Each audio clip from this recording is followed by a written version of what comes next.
বিৰোধী দলপতিৰ আসনখনো তেওঁলোকৰ হাতৰ পৰা যাব। এই মিত্ৰতাটো হল কিয়, ভাঙিল কিয়?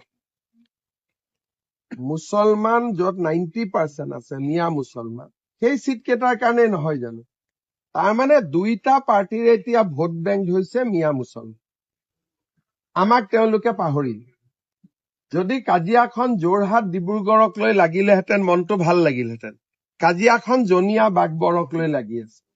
গতিকে ই কি প্ৰমাণ কৰিছে যে খিলঞ্জীয়া ভাৰতীয় সনাতনী মানুহে এবাৰ 100% বিজেপিক ভোট দিব, তেওঁলোকৰ তাত জাগা নাই।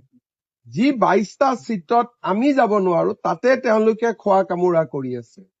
সেইকাৰণে আমি তাত আমি বহুত কমেণ্ট দি লাভ নাই, কাৰণ সেই চিট কেইটা আমাৰ নহয়।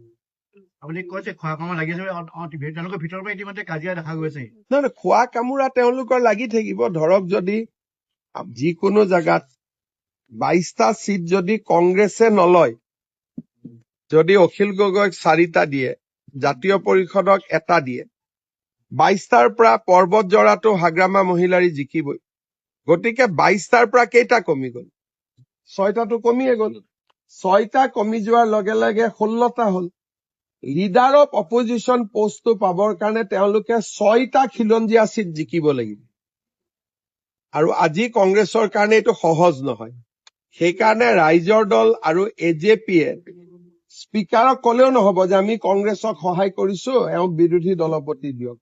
নিজৰ দলৰ চিম্বলত 24 জন জিকিলেহে কংগ্ৰেছে বিৰোধী দলপতিৰ চিটটো পাব। এতিয়া মই দেখিছো তেওঁলোকে ইজনে সিজনক বিলাই থাকোতে বিৰোধী দলপতিৰ আসনখনো তেওঁলোকৰ হাতৰ পৰা যাবগৈ।